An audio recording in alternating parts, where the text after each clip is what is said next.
अस्सलाम वालेकुम व्यूअर्स, अशरफ सेल यूट्यूब चैनल में खुश आमदीद। खित्ते की सूरत हाल साउथ एशिया की, जिस पर हम रूटीन में गुफ्तगू कर रहे हैं, करते रहेंगे, बहुत दिलचस्प शक्ल इख्तियार करती जा रही है। इस खित्ते में जो तीन अहम मुल्क हैं, इंडिया, पाकिस्तान और बांग्लादेश, इन तीनों मुल्कों की जो फ्यूचर के लिए डायरेक्शंस हैं वो उभरती और फैलती दिखाई दे रही हैं।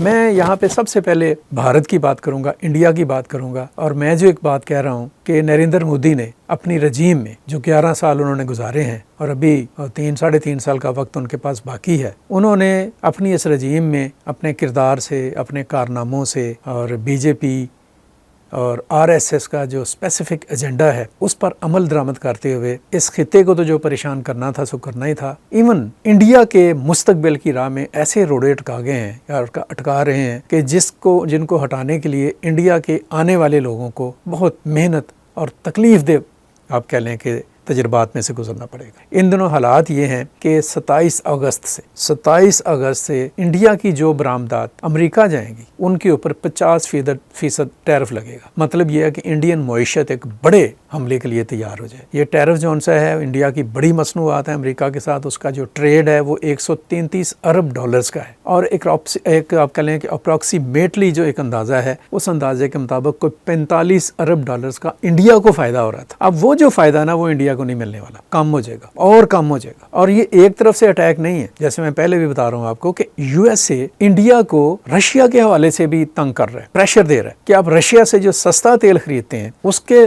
दोहरे आप कह लें कि इम्पैक्ट्स हैं। एक तो ये है कि एक बल्क में इंडिया रशिया से तेल खरीदता है और बल्क में तेल खरीदने से इंडिया रशिया को एक ह्यूज अमाउंट देता है जो कि रशिया की इकोनॉमी को स्ट्रेंथन करती है। और अमेरिका ये कहता है कि रशिया की इकोनॉमी को कमज़ोर करें ताकि वो यूक्रेन के साथ जंग बंद करे। और इंडिया को वो जिम्मेदार करार दे रहे हैं कि आप you are the one of the आप कह लो कि एक आप एलिमेंट्स में से एक हैं जो कि रूस को इनडायरेक्ट सपोर्ट कर रहे हैं यूक्रेन पर हमला करने के लिए। कहानी पीछे कुछ भी हो, लेकिन ये प्रेशर है। दूसरी बात यह है कि आप रूस से इतना तेल खरीद रहे हैं जो आपकी जरूरियात से कहीं ज्यादा है और अपनी जरूरत से हटकर जो बाकी तेल है उसको आप दुनिया को महंगे दामों बेच रहे हैं। तो ये भी जैसे कह लें कि ड्रामेबाजी जोन से इसको खत्म करें। अमेरिका क्यों नाराज है? इसलिए कि इंडियन रूलर्स ऐसे कम ज़र्फ पार्टनर की एक रोल प्ले कर रहे हैं जो मीठा मीठा हप और कड़वा कड़वा थू वाला काम कर रहे हैं, अच्छी बातें फटाफट पकड़ रहे हैं। एक फैक्ट है यार, एक हकीकत है कि जब पाकिस्तान आपको मार रहा था 10 जुलाई को, फिर 7 जुलाई को भी मार पड़ी आपकी, तो आपने सीज फायर को एक्सेप्ट किया। बल्कि मैं ये कहूंगा कि आपने खुद यूएसए के साथ कांटेक्ट किया कि सीज फायर कराएं, और जब हो गया तो डीटों की तरह से मान ही नहीं रहे हैं, अपनी अकड़ भी कायम है। वो एक ऐसी सूरत हाल आप लोगों ने बना दी। वो कहते हैं ना, किसी शख्स को मुंह काला करके उसको गधे के ऊपर बिठा के पूरे गाँव का चक्कर लगवाया गया, लेकिन जब वो घर पहुंचा तो बड़ा आकड़ के घर आया। घर वालों ने पूछा क्या हुआ? कहता वो मेरी बड़ी, उन्होंने गांव वालों ने मेरी बड़ी जिल्लत करने की कोशिश की थी लेकिन हुई नहीं उनसे। गांव के लौंडो लबाड़ों ने मुझे गधे से गिराने की बड़ी कोशिश की थी लेकिन मैं गिरा नहीं, मैं बैठा रहा और पूरे गांव के चक्कर लगाया। यानी हद होती है बेशर्मी की। आप एक्सेप्ट नहीं कर रहे हैं किसी दूसरे की अच्छाई को, तो फिर यही कुछ होता है। अब अगली तरफ आ जाए, जो दूसरी लाइन है कि इंडिया जो है वो चाइनीज के साथ अपने रिलेशंस को आगे लेकर जाने की कोशिश कर रहा है। नरेंद्र मोदी ने, जो आप कह लें कि जब से वो बरसरे इक़्तिदार में आए हैं 2013 से, तब से अब तक 2014 से अब तक 11 बरस में नरेंद्र मोदी और उनकी टीम चीन का नाम तक नहीं ले रहे थे। और अब क्या हुआ है? अब वो चीन के गुण गा रहे हैं। अभी रिसेंट उनका मैसेज आया है कि मैं चीन जाऊंगा, शंघाई SCO कोऑपरेशन जो ऑर्गेनाइजेशन है उसकी समिट में शिरकत करने के लिए जाएं। और वो कहते हैं मैं शी जिनपिंग से ही मिलूंगा। और अभी 2 दिन पहले जो वांग यी हैं, चीन के वज़ीर ख़ारजा, उन्होंने विजिट भी किया इंडिया गए हैं, फिर वो अफ़गानिस्तान गए हैं, फिर पाकिस्तान में हैं।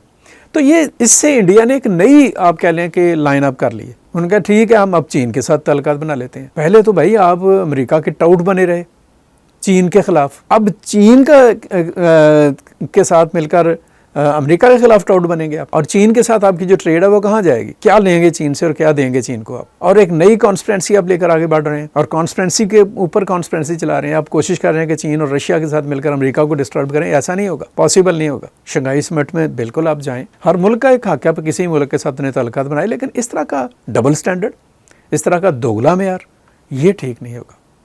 और तीसरी तरफ से आप ज़हन में रख लीजिएगा कि अब इस रीजन में आपकी जो पोजीशन आपने वो एक जाल साजी से बनाई हुई थी ना, बलून बनाया हुआ था, पता नहीं इंडिया क्या है, वो बलून फट चुका है। अब वो मामला नहीं रहे हैं। पाकिस्तान ने आपने जो जारहियत की और आपके मजबूर करने पर आपको जो बेनकाब किया है, अस्करी महाज पर, सियासी महाज पर, सफारती महाज पर, ज़राए इबलाग के महाज पर और पीपल टू पीपल जिसे कह लेंगे जोश और जज्बे के महाज पर, उसके बाद आपका ग्राफ बहुत नीचे जा चुका है और ज़रूरत है इस खिते को बैलेंस ऑफ पावर की। और उस बैलेंस ऑफ पावर के लिए आज जुमे का मैं जब ये व्लॉग कर रहा हूँ तो आज बांग्लादेश के आर्मी के quartermaster general Faisal Rahman ने, पाकिस्तान है वो, और उन्होंने मुलाकात की है chairman joint chiefs of staff committee, Pakistan के chairman joint chiefs of staff committee Sahir Shamshad Mirza से, जनरल साहर शमशाद मिर्ज़ा से।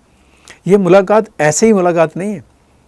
अगर आपको याद हो तो इससे पहले भी जनवरी में बांग्लादेश के बहुत ही हाई कमान के जर्नैल पाकिस्तान आए थे और उनकी जनरल आसिम मुनीर से मुलाकात हुई थी, फील्ड मार्शल आसिम मुनीर से।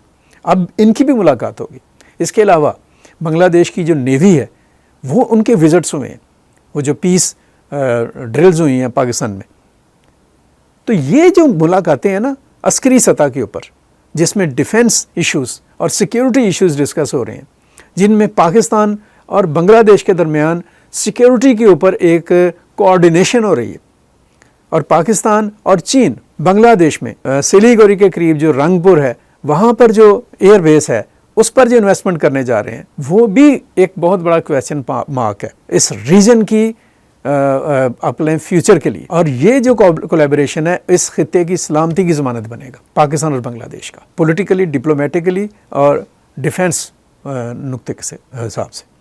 ये जो कोलैबोरेशन है ये इस रीजन में एक बैलेंस ऑफ पावर पैदा करेगा जो पावर्ड बाय चाइनीज़ होगा, रशिया भी इसमें शामिल होगा, याद रखिएगा, और ये एक नई आप कह लें कि तस्वीर बनेगी। सो इंडियन पीपल जो से हैं उनको ज़्यादा होशमंदी के साथ अपनी गवर्नमेंट के ऊपर एक प्रेशर लाने की ज़रूरत है कि अब वो ज़मीन के साथ अपने पांव जमाएं, हकीकत पसंदी की तरफ आएँ, कश्मीर का डिस्प्यूट रिजॉल्व करने की तरफ जाएं, बोझ कम करें अपने ऊपर, खालिस्तान के लोगों के साथ अंगेज हूँ। आप जो बाकी आपके रीजन के अंदर जो आप कह लें अनरेस्ट है उसको मैनेज करने की कोशिश करें, वरना बहुत नुकसान हो जाएगा।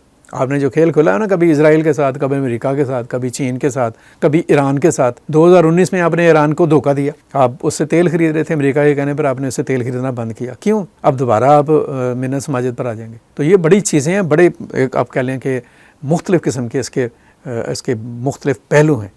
और अब चीन से अगर आप तल्लुकात इस्तवार करना चाह रहे हैं तो लद्दाख का क्या करेंगे? गलवान में जो 2020 में झड़प हुई थी उसका क्या करेंगे? आप जो अरुणाचल प्रदेश है उस पर क्या करेंगे चीन के साथ? ये बड़े क्वेश्चंस हैं। इन सारे क्वेश्चंस को देखने की ज़रूरत है। जाएँ आप शंघाई ताउन तंजीम के इजलास में शिरकत करें, वेरी गुड, वहाँ पर शहबाज शरीफ भी होंगे, शी जिनपिंग से मिले, और अगर आप बड़े ज़रफ़ के मालिक हैं तो शहबाज शरीफ से मिले और उन्हें मुबारकबाद दें ऑपरेशन बनियाने मरसूस की। अब तक के लिए इतना ही, मुझे इजाज़त दीजिएगा। हम इन इश्यूज़ को मज़ीद डिस्कस करते रहेंगे। अल्लाह हाफ़िज़। पाकिस्तान पाइंदाबाद।